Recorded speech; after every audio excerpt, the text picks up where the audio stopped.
Hi everyone, welcome back to Sit and Knit for a Bit with Arne and Carlos. And we are, as always, your hosts. Arne and Carlos, Yes. and we are here with yet another podcast. This one just happens to be aired during the summer solstice. So we wish you all a happy summer solstice in case you celebrate it.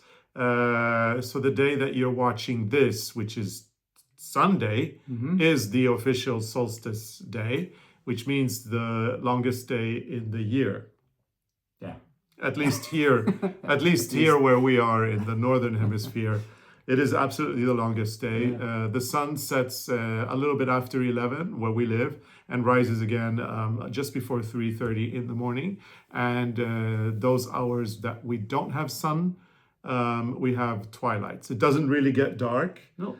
Now, the confusing thing for us and for many people, maybe not us, but for many people out there, is the fact that we are recording this on June 19th, which is the Friday. We record this podcast usually on Fridays, so 2 days before we publish it. And today is the Swedish midsummer. And they are also celebrating the solstice, but the Swedes celebrate it on the Friday. So it is a little bit confusing, but you know what? Fear not. In case you are very curious to know more about why the Swedes celebrate it on the Friday when everybody else will celebrate it on the correct date, all you need to do is go to arnecarlos.com/blog and you can read the post that I wrote about the Swedish midsummer versus the Norwegian/Danish Sankthans, which is the solstice. Are we going to put the fire pit on the front porch, I think, or on the veranda? Yeah. And have a little fire going because it's kind of nice. Bonfire. And bonfire and sit out late. So after you watch this, you can picture us enjoying a bonfire outside. We will do the bonfire on the Sunday, not on the Friday. But it's also a nice. It's nice. It's a nice day to burn garbage. Yeah, it is. Yeah, I guess so. I think that's what a lot of people actually do. Oh, old furniture and things. And today my dad's visiting, so maybe because it's Friday when we are recording this, we might want to do a little mini Swedish midsummer celebration today. I don't know. But I don't think he cares about midsummer. No, he thinks it's a little bit of a... He said it was a bit too much. It is. Yeah. I also heard on the radio that the National Day in Sweden on the 4th, is it the 4th? 6th. No, 6th of June. Yeah. That's not a big thing like in Norway on the 17th of No, May. not at all. So they said, there was this Swedish professor, he said that the National Day in Sweden should actually be midsummer. I agree totally. But then it will move. It won't be one day. What do you It mean? will be a Friday. Yeah, well, no, listen. Next Listen. year it's not Friday, the same day. Well, listen, here's the thing. The Swedes, they actually got the short end of the stick. So Norway, we celebrate 17 Mai, which is Constitution Day. And that's always on the 17th. And that's of always May. on the 17th of May, regardless. But Constitution Day, I mean, it says it in the celebration. We celebrate the birth of a nation when Norway gained its constitution and kind of became a country. Then the fact that it went into a union with Sweden, that's irrelevant. It's the celebration of the time when Norway received its constitution. We're actually celebrating something here. Meanwhile, in Sweden, they don't really know. I mean, ask an average Swede on the street why they're celebrating the 6th of June, which they call the Swedish Flag Day. Yeah. And they don't really know. I mean, they have to think about it. It's actually the ascension of Gustav Vasa as the king, or possibly that they got a new constitution, but they had an older one before. Yeah. You know what I mean? It's not the same thing at all. Same.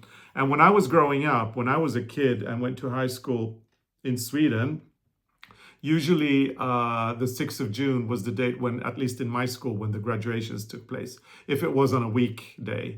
And it was the Swedish Flag Day. They don't even call it a national day. They call it Swedish Flag Day. Flag Day, yeah. And here's the thing. I think it was in 2005. So I'd already left Sweden a long time ago and lived here.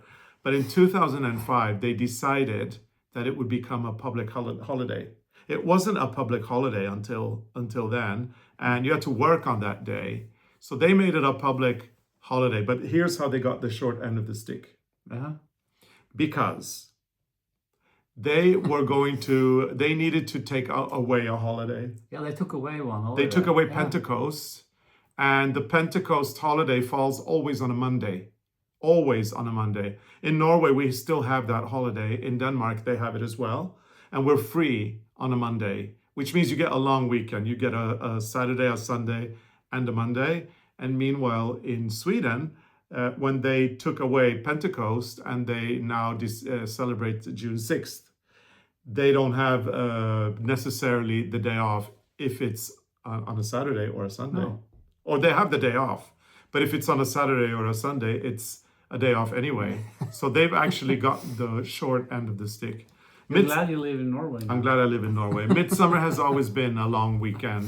A lot of people, some people work half day, most don't, and they take off and they do their crazy holiday that you can read more about in our blog. Anyway, that was the history lesson, Sweden and Norway and national holidays. And you know, I think the way they celebrate here in Norway is really nice. They make it about the children. There's no military marching and parading. It's children's parades. They parade. They parade in front of the king and the queen if they just happen to be a school in Oslo. And then you have all those hot dogs and then ice you cream. Eat all the ice cream you can dream and about. Hot dogs. And hot dogs. And you have the different games. I remember when I grew up. Mm-hmm. We had that secular. Yeah, the sack one, maybe the potato one. And the potato on the spoon. Yeah. Yeah, and you had to run in a sack. Mm-hmm. I don't know, with jumping. Yeah. A lot of these things, I never participated. Yeah. I found that so stupid. Yeah. I don't know what was wrong with me. I don't know. I would rather sit at home and knit. Of course you would. Because that's what one does. Sits and knits and observes the world go by. Yeah, like you do now. Yeah. Because you're going to sit and knit for a bit while we talk. Yeah, and if you've never seen this before and you're wondering who the hell we are, why are we advertising knitting when we're not knitting? It's because we can't multitask. At least I can't multitask. I try. We do all these knitting cruises all the time. And I try to knit. Sometimes I do succeed finishing a project. You have finished the hat. Oh, no, come on. I've finished several hats. I finished the Greenland hat last year. I finished the Antarctica hat. Yeah. I did the hat that we designed for MDK. I finished that on a trip. That. Sometimes you don't even touch the project. I made a caveat hat. Yeah. One for you and one for me. Actually, you did. So there you go. I do finish things occasionally. I start things and maybe I don't finish it. I found a UFO this morning. Yeah. I was cleaning in my room and I found this. Remember talking about the unfinished objects? Yes. This one, the dog sledge sweater. Mm-hmm. I forgot I was making it, and I made the body. And yeah. You forgot you were making it, and then you saw the unfinished and you remembered. Yeah, but I decided to, because this is knitted like the gray I have, the gray and white and black, and you find that a little bit too short. Right. And this is the same base, so I'm gonna take the bind off out and put it back on the needle and add more of this piece on top here. So a little bit longer. And then I have to see if I still have the yarn. In the same dye lot, so I can do the sleeves. Yeah, so Arne forgot that he was knitting something, but that made me remember something I read yesterday. I read it in the Norwegian broadcasting channel NRK. There's new research that shows that people who knit, knitting is actually good for your memory, and it's actually good to fight Alzheimer's. See? So, but you forgot. But anyway. No, that's because I have so many projects. Right, that's different. This t-shirt is so uncomfortable. Why did I put that on? Well, you've got to suck it in now because we are doing the podcast. It's coming up. You have no time to change. Soon I will show my boobies. No, no, you won't. Pull that down now.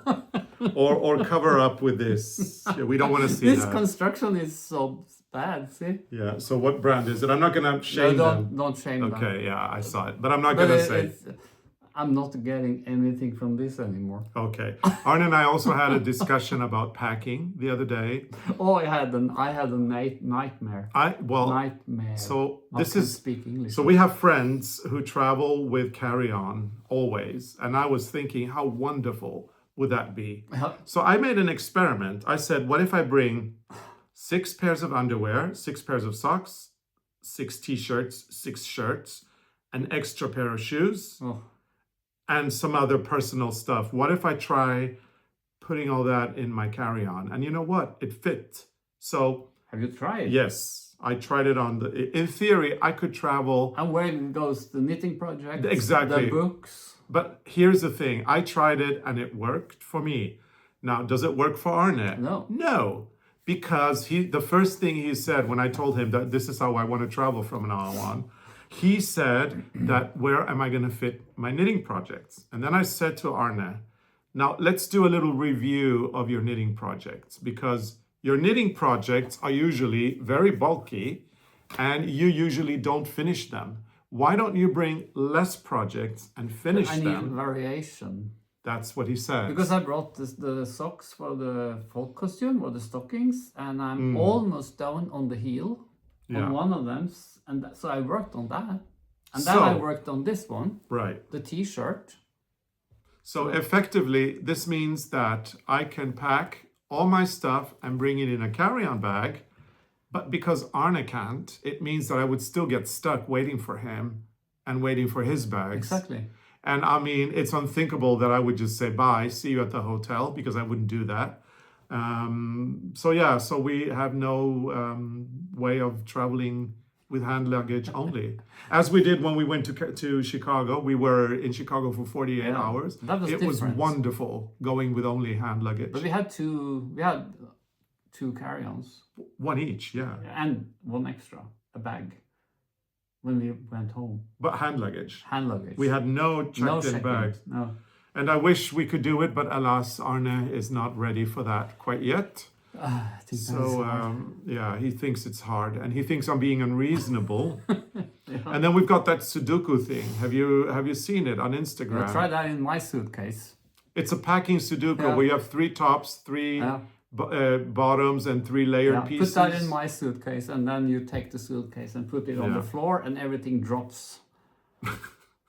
Because the suitcase is too big for that. Well, anyway, I was suggesting 6 instead of 3 of each, but no.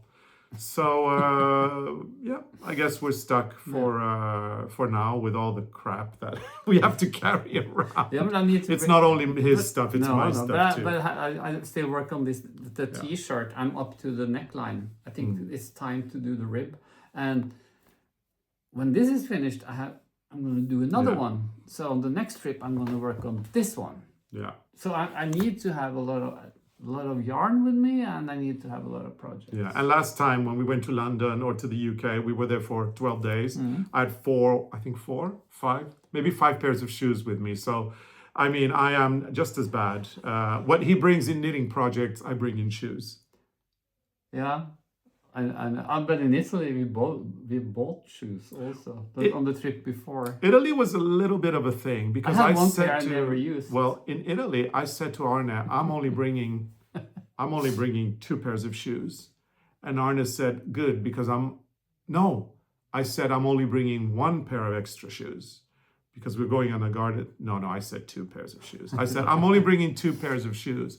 Arne said, okay, I'll do the same. Then when we arrive in Italy, it turns out that he smuggled an extra pair of shoes. So he had 1 pair of shoes more than I had. Then I went and I bought myself a pair of beautiful Italian shoes. And that was so nice. So I also had to buy a pair. So you see, even with shoes, he beats me. Yeah. It's all about that luggage. Anyway, we can't decide on a better way to travel. I wish we could have less luggage. I'm going to try to minimize it. I'm going to put everything in my carry-on, even if we have to check something in for him. I still think we need to have less luggage because it's so bulky. Yeah. So instead of traveling with 2 big suitcases and 2 carry-ons, maybe we can travel with a big suitcase and a carry-on. We can try. We can try. You can see when I start packing how much space there is for you. Yeah, that's the thing. Okay. So I'm gonna show the T-shirt again. Yeah. So anyway, we haven't come any further in the packing. No. Since I have a really bad T-shirt, I'm gonna do a good T-shirt. And the pattern is coming. They are now test knitting the pattern for us, so it will come. This is the sock yarn. Yeah, this sock yarn The makes that lantern night. See, I'm ready for the ribbing. Yep. And and then So we've got there's some knitting here. oh yeah. Some unfinished knitting. And we've got the Arne and Carla Socks and More, which is the yarn we design for ourselves nowadays.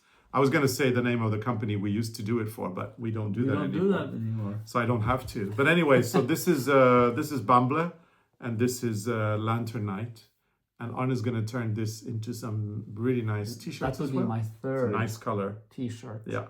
And we are now almost ready to launch a new collection, which we're not going to show you here because it's not available yet, but we can give you a little insider thing, like information. For those of you who met us in Chicago, you might have seen it. You might have seen it. It's called the Painted Room Collection. It's inspired originally by rooms, colorful rooms with lots of colors. Like this room. And lots of furniture and lots of fabrics. And so you kind of take all the colors and you make it into a sock yarn. I mean, it sounds pretty easy. It's not that easy, is it? But it's both. Some combinations are easy and others are not so easy. Anyway, so the colors are inspired by painted rooms in houses, and it will be available in the fall. Sorry, I'm almost going to sneeze because there's so much pollen around this time of the year for me. I thought it was dust. Okay. Yeah, it's the dust. It's the dust that has layered itself upon this forgotten UFO. Yeah. But anyway, what I was going to say is the yarn, we will show you the yarn when we get closer to it. So to the lounge. To the launch. I did weave in the end, so this will be... It is very pretty. I can see where the end is. I can take it out. Yeah. In case you're wondering, the pattern for this one is available. You can find it in our web shop. And the pattern for the t-shirt is not available, but we are going to make it available soon. Yeah. And if you buy the sock yarn for it, it will be free. So that'll be a nice thing. You can get the sock yarn and the free pattern. Yes. Sock yarn, of course, you'll have to buy, obviously. Other developments, we have something we'd like to show you. You might have seen it before if you follow us. It is our really cool zebra sweater. We designed it originally many years ago. But then it was more complicated because there was pattern on the back and the sleeves. But this is the second version where we have changed it. So the sleeve is, the back is plain. The front is the zebra. This one cannot be knitted in the round. You can only knit it back and forth because it's different panels because you don't have. And also the face, you have to do a little bit of duplicate. Yeah, because we find it's kind of after a while, it's so annoying having all those threads hanging there because it gets so tangled up. So we decided to do some of the black on the face with duplicate stitch to make it easier. And the sleeves are knitted on the round. Yeah. Tomorrow we are going to record a tutorial about Intarsia for you guys so that you can learn a little bit more about the technique. We were looking through our catalog and our history. And as many of you know, we've been doing knitting tutorials here on our YouTube channel since 2016. I think we posted the first one on December 6th of 2016. And we've covered pretty much everything except for Intarsia. So it is time to do a nice Intarsia tutorial. And if you recall also, we did, back during the pandemic, we did the little squares. And some of them were knitted in Intarsia as well. Some of them were double knitted, I think. But Intarsia we didn't double knit them, No, but you could have. Yeah, we could have. But we didn't. Actually, we did, but we didn't show it. Yeah. Or maybe we showed it, but some of them were in Intarsia. So we're going to show a little square in Intarsia and show the technique, finally. And that will actually complete the whole library of different colorwork techniques and the tutorials that we've done. So if you're curious about them, you can go into our channel. You're already there if you're watching this. And you can look up all our tutorials, mainly in colorwork knitting and sock knitting, and tension and things like that. Yeah. So, anyway, we decided to call this sweater Karu, which is a region in South Africa, a region actually known for a lot of zebras. And so the sweater is now called Karu. And the pattern is available finally on our web shop. Yeah. So you can go in there and you can get the pattern if you want to knit yourself a very cool sweater for your next safari. Just make sure to stay safely inside the vehicle. Yeah, and this one is knitted in Ask from Hillesvåg. Yes. So if you're not in Europe, you can get it from Wool & Co. Wool & Co. in America. I think they ship to Canada also. Well, actually, if you're in Canada, you can get it at the Knitting Loft. Yeah, the Knitting Loft in Toronto. Canada, Yes. they have the yarn. And So- then Wool & Company have it in States. Elgin with free shipping. But that being said, Hillesvåg is now getting good distribution in the US. So it means that you may get it in your local yarn store. Yeah. And if you can't get Hillesvåg yarn in your local yarn store and you don't feel like buying it at Wool & Co., all you need to do is talk to your local store and tell them that you would love to buy Ask from Hillesvåg, and tell your local yarn store to look up Destination Knitting, which Destination Knitting is the distributor of Ask and Hillesvåg in the US, and they also happen to be our distributor. So then you can also tell your local yarn store to bring in our sock yarn if they don't have it already. And this is a very durable yarn. It's like the old traditional yarn. So you can do anything. Like if you find old Norwegian pattern, this is perfect for it. Yeah. You can also use the Norwegian wool, but that's the original. It's a little coarse. Yeah, it's more coarse, but- so you need to steam it or wash if it. you soak it, once you soak it, it softens up beautifully. So it's a very, very nice yarn. It's non-superwash, so it's natural. It's got beautiful colors. It just knits beautifully, especially color work. And when you soak the garments after you've done them, they get nice and soft and all delicious So for for you. this one, I first steamed it with a wet towel and the iron, and then I washed it by hand. Yeah. And then I steamed it again after it was washed. So because when you do the duplicate stitches, the yarn blooms. So it Blooms? blooms. Oh. So if you see a little bit of the white under, you got tea. Oh, over I the got white. tea all over. Oops, sorry.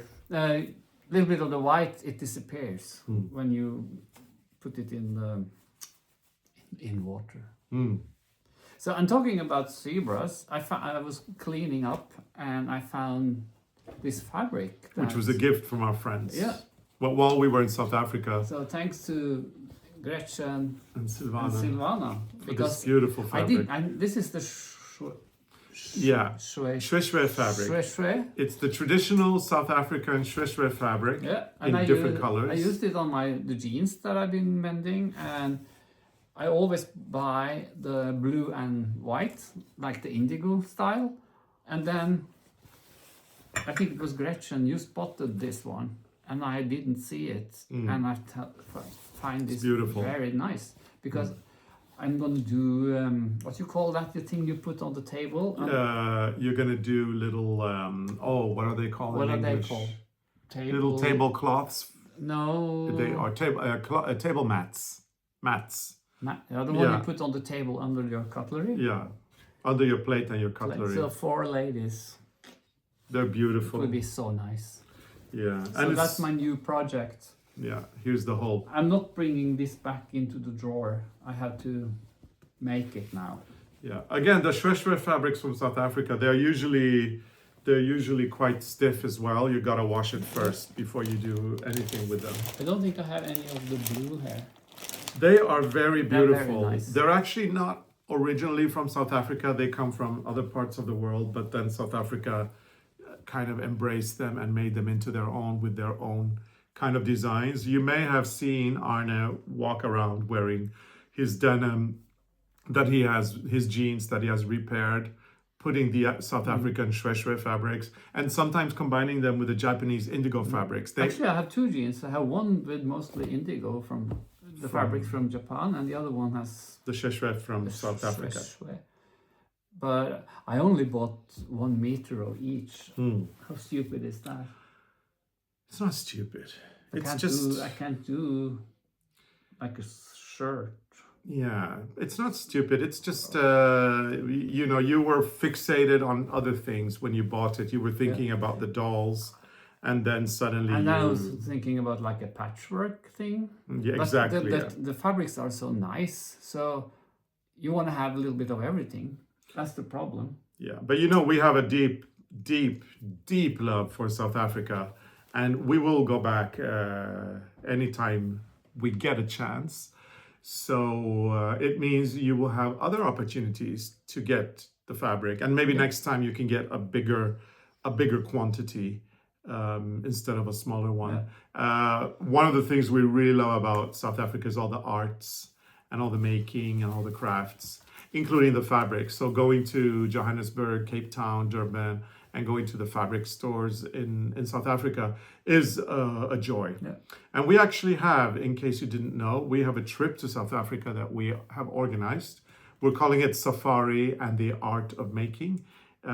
It's an art/safari tour. It's quite a remarkable trip. We've got...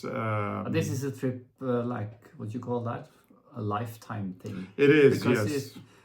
we put that train ride with the Rovers Safari, Rail. which is very expensive. So it's if you do it, it's probably one thing you do once. It's a bucket list thing. Yeah. The Rovers Rail is the equivalent of the Orient Express train, but in Africa. And the cool thing about the Rovers Rail is that it goes into this national private reserve, sorry, not a national park. It goes into a private game reserve. And from the train, you get into the vehicles and you do your safari.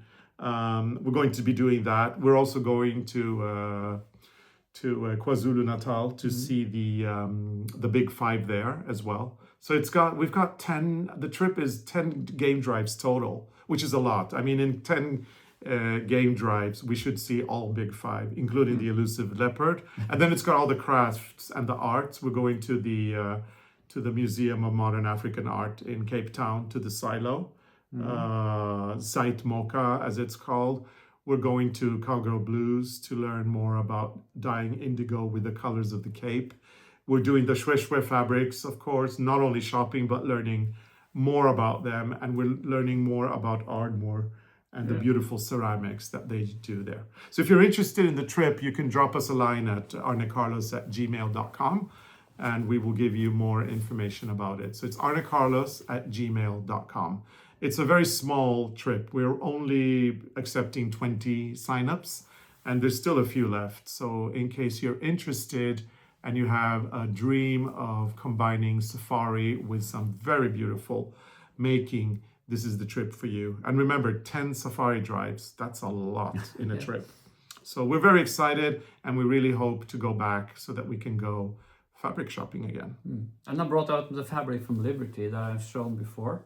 Yes. Because now I've found a good pattern, I think. So this also has this mostly African animals. Well, this is a funny fabric. It's really nice. I don't know what that panda is doing. It doesn't there. really have. I mean, it's got a panda on a skateboard, and it's got It's got polar bears and penguins. Penguins. They have those in South Africa. They do. You're right. But Oh yeah, we're going to see the penguins in in Boulders Beach as well. But what the panda is doing on the trip that we're organizing. So, but I'm gonna make shirts from this for the next trip. Let's see. I also have the horse fabric. I think I showed before. I love that horse horse fabric. It's also very nice. It's beautiful. The year of the horse, but. I need to finish that one, and I have 2 other shirts with African animals, so it go in that collection. So this is a quintessential Arne fabric. You may have seen him throughout the years wearing all his fancy shirts with this fabric. And the other fabric, if we can show it one more time. Down on the floor. This is a quintessential me fabric. I love these kind of... And you picked that one. I picked this one because I love the graphic so much, and it's a little bit more...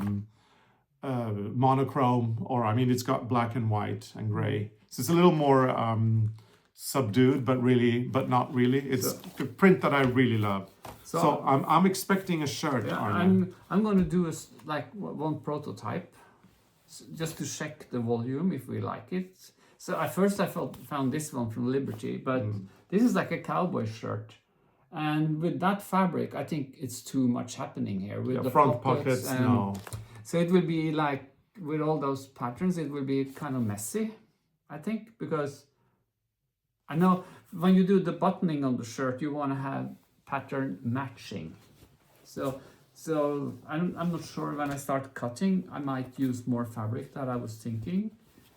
But because when you have the openings, when they come like this and they go over, the animals should match. If they don't match, that is also very disturbing to look at. Yeah. So there will be probably use more fabric. But then I was looking in our archives from when I went to fashion school, and I found this one. Too many details. So I have to change it. So now I found the third one, and that is self-made, it's called. And I never bought a pattern like this before, but it's kind of cool. It's like fabric. You just rip it out of a big piece of this thing.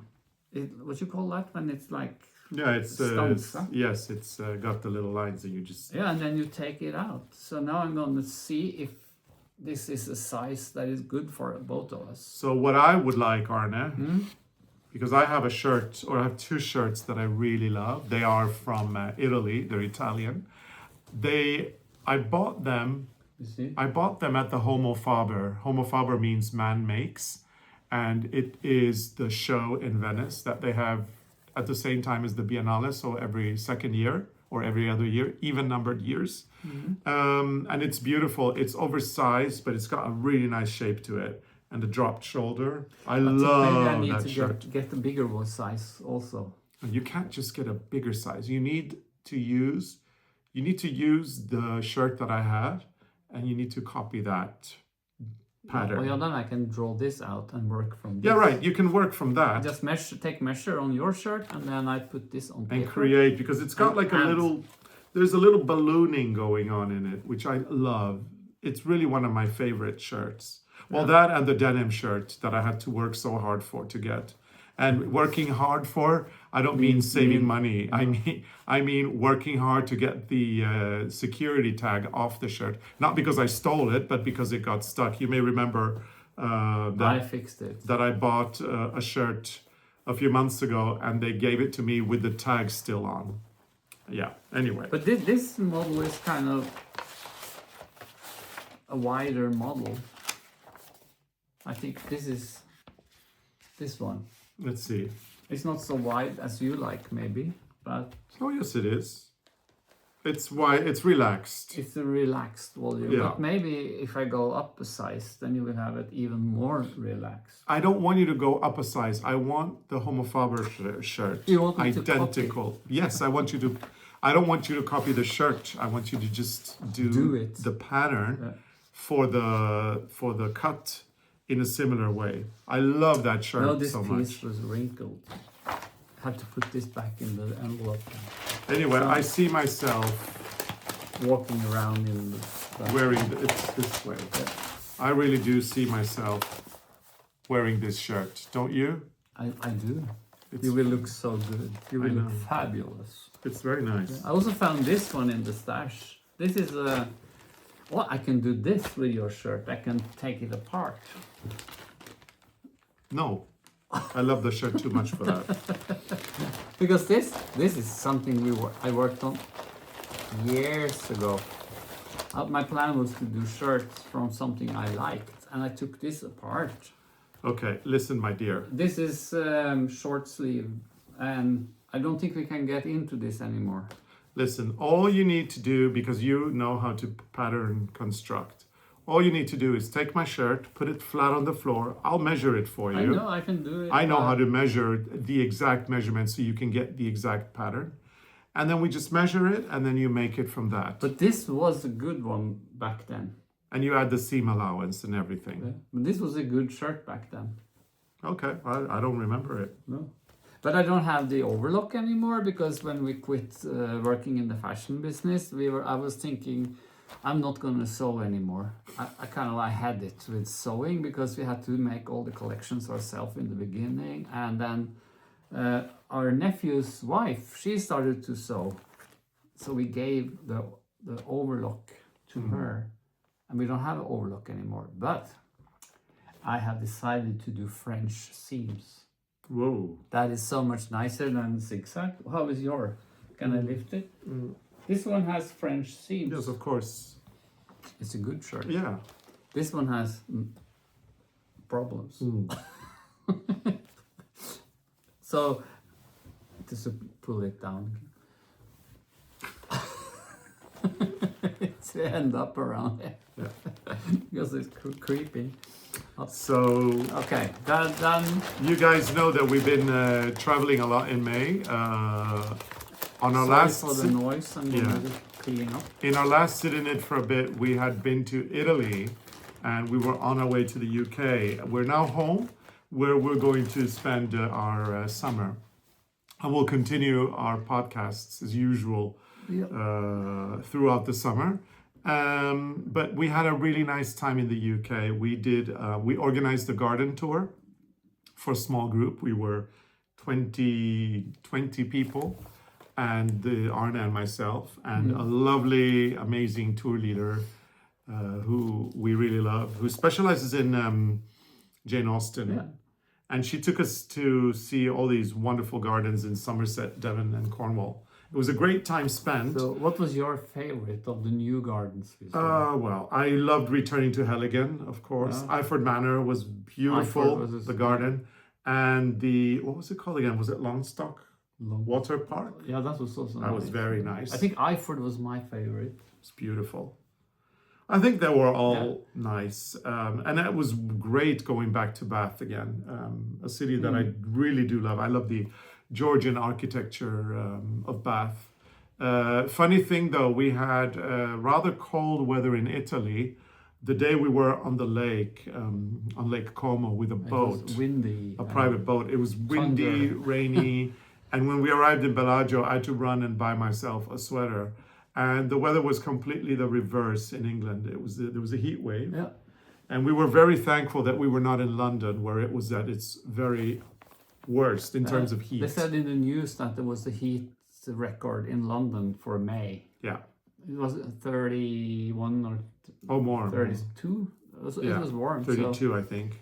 We were in Cornwall and in Devon, where it was warm, but not that warm. It wasn't that warm, but it was warm. But it was incredible having a garden tour in England with not a single day of rain, not a drop of rain, and warm weather all the time, and on occasion, way warmer than what we personally find comfortable, because these bodies here Are not made for that kind of warm weather. We prefer the cooler weather. We complained yesterday. It was so warm. Yeah. Oh my God. Remember when we were in St. Ives in Cornwall? That was the warmest day, I think. It was so warm. But we survived and came back to with beautiful memories of an amazing garden trip. Yeah. So now we're planning next year's garden trip, and we will be announcing it very soon, I hope. And we talked about Iford Manor. Actually, I found this video on YouTube. This is called Castles and Tiaras. That was the name of on the YouTube channel before. So the older ones are Castles and Tiaras, but the new one is now called an American. What's it called? The new one. Is this an American lady who married the American Countess? Yeah, she married the Count or an Earl. Earl, and Well, he wasn't an Earl. He was a Viscount when she married Viscount, him. and then Julie Montague is her name. yeah. So Julie Montague, she has this YouTube channel that we really like, and She's an American girl from Chicago who married into the British aristocracy. and now she's And her father-in-law died a few years ago, maybe a year ago, and she is now the Countess of Sandwich. I think yes. Julie Montague. So she go to these country houses, and sometimes she look at the gardens. And in Iford Manor, where we were, she looked at the garden, and she also walked around with the guy William who was showing us the garden. So it's kind of, if you want to see what we saw, Yeah. check out her YouTube channel, because I think she got into the good houses, the big houses. I have to say, Iford Manor has one of the greatest locations. It's about 20, 30 minutes away from Bath, located on, you know, on a river bank, or there's a river there. And the view with the bridge and the river and I mean, it is just yeah, but what I find so postcard. amazing is that there were actually 2 gardens, but when I came home, I was thinking about the last garden, the one behind the building. The one he guided us. Yeah, behind the manor. And then I kind of forgot about the other garden that was on the other side of the road behind the Oh yeah, that was a beautiful walls, garden but too. that was also a beautiful garden. Yes. So I think that garden was the one that inspired me most this time. I think actually I'm going to agree with you on that. It was a fabulous. It was a nice one. Fabulous garden, and very interesting to be guided by the person who actually lived there, the owner. And then we also went back to Anthony House, which I love. I love the interior in that house because you can walk around and look at the house, but also The house of portraits, huh? Yeah, it's the house. It's called the house of portraits because there's so many but also beautiful the portraits garden. there. The garden is not like huge, but it's beautiful, and it's in National Trust. It's called the Quiet Garden. I think it's called the Quiet Garden because there wasn't a lot of people there, so it was a very zen place to be. Very zen. I like that.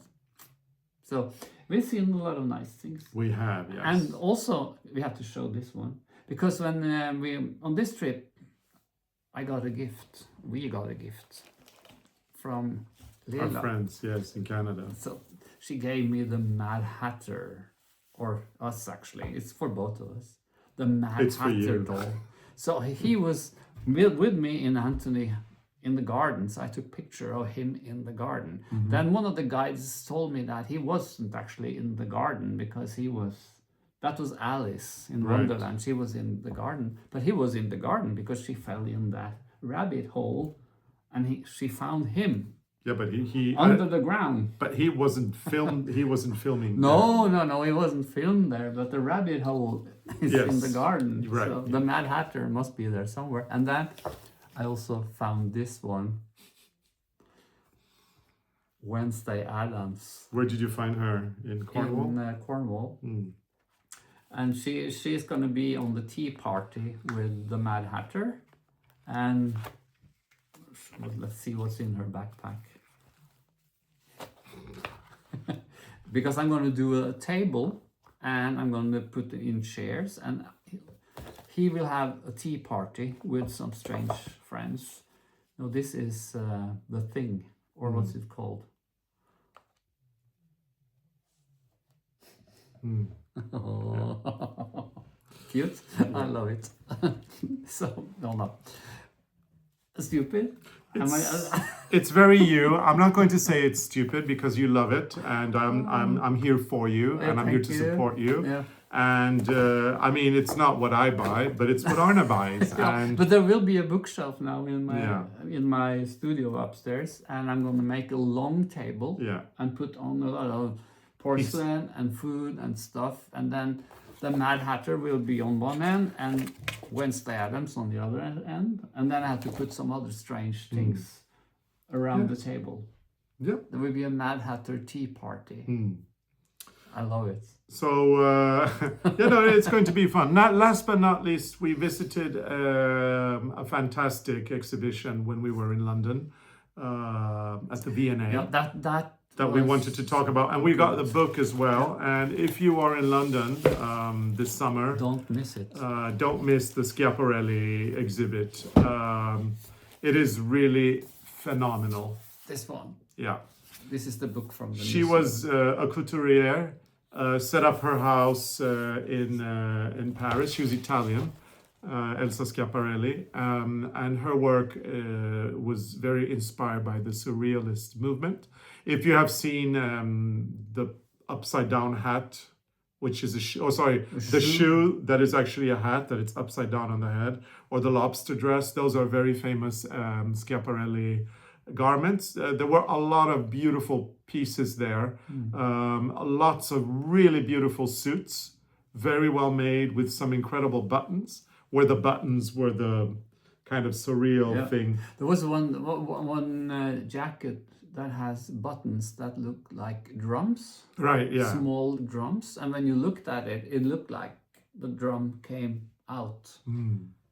And she did a whole... But you saw it from the side, it was flat. Yeah, she did a whole collection on circus as well, where the buttons are all these different things, like elephants, or...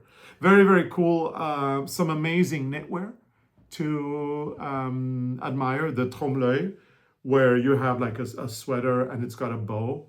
And those pieces were done in the 30s. And, you know, in 2017, 2018, Gucci was doing a lot of that kind of knitwear. I think it was very trendy at the time. Right. And it all comes from her. The newspaper dresses that John Galliano was doing, she made a newspaper fabric in the 30s, the 40s. She's the originator of a lot of very interesting things within fashion, textiles, knitting. So if you want to be inspired by her amazing work, this exhibition is really worthwhile going. But remember, you can't just show up, because the tickets, they sell far in advance, so you need to book. And if you are too late and now you suddenly want to go and see the Schiaparelli exhibit, you'll have to become a member. But if you do become a member, you have a year to go back and see other things. We made that mistake with the Marie Antoinette exhibit. We didn't book our tickets. We showed up. We had to become members, and then we went to see it in March. And now we went to see the Schiaparelli. So I think we've earned back the money we had to spend for the tickets. But it was for the membership. So inspiring. It was so beautiful. So yeah, you could easily spend. It made me want to sew again. Yeah, you could easily spend a few hours there. And what I also love is the juxtaposition of Elsa Schiaparelli's work, juxtaposed with, I think his name is Daniel Roseberry, who is the creative director of Schiaparelli today. And now he's taking her work and then reinterpreting it and making it modern. Some of his work is absolutely breathtaking. There's 2 rooms that are just absolutely stunning with his couture work for Schiaparelli. And then people would say, no one can wear it. That's not the point. And that's not the point. And it's true, you probably can't wear some of it. It's not the point. It's a piece of art. It's art. It's beautiful to look at. Yes. And all the crafts. The crafts, all the detailing, all the sewing techniques, the applique, the embroidery, etc., is just breathtaking. So go see it. We highly recommend it. We ourselves are going to spend, as I said, the rest of the summer in the garden. We are now clearing. We have initiated a war against some of the weeds in the garden. Whether we'll win the war or not, remains to be seen. But there will be some changes in the garden this summer. Yeah. I think it's time to move things around and clean up a little bit. Yeah. So over at our members area here on our YouTube channel, we are doing weekly updates from our garden. So if you're interested in that, all you need to do is go to the Arne and Karoo's YouTube channel, look for the join button, which is usually next to the subscribe one, select your tier and join. We are doing that for the wildflowers and evergreens. And we will continue updating the members every week live. And we do plan to do an update from the garden. It's more or less live, because we have to record it and then post it. Yeah, we record it on the same day we post it, and we're doing it every week. So the members get a very live update week to week. However, we will be doing a full update here on a free YouTube channel as well, that you will be seeing later in this summer. So there will be an update from a garden as well. Otherwise, there is a lot of additional content if you are considering becoming a member. We've had the channel now, the members area, for 3 years. So there's tons to watch. There's live streams with knitting help. There is weekly catch-ups and updates like the one we're doing from our garden. We've got all the cooking and shenanigans episodes, behind the scenes, quiz and Q&As. So there's tons to see there. If you don't want to become a member, it's fine. There's a lot to see here. And we do post here regularly as well for everybody to enjoy. Yes. So Arne, how about some formalities? I think it's time to say goodbye. Yes. Yeah, I think we should say goodbye. Yeah. Goodbye. So if you like our videos, put your thumbs up, and if you're a member, what you call? Put on your notifications. If you're a subscriber. If you're a subscriber, put on your notifications so you won't miss an episode. And we will be back again with more fun episodes. Visit arnecarlos.com/blog to read about midsummer in Sweden and midsummer in Norway. It's a great article. A lot of people have been commenting how much they enjoyed reading that. You've got the website and the web shop for Karu, the new pattern that we have just released, the Zebra Sweater. And we will be back with more shenanigans very, very soon. So take care and see you. Happy summer solstice. Bye. Bye.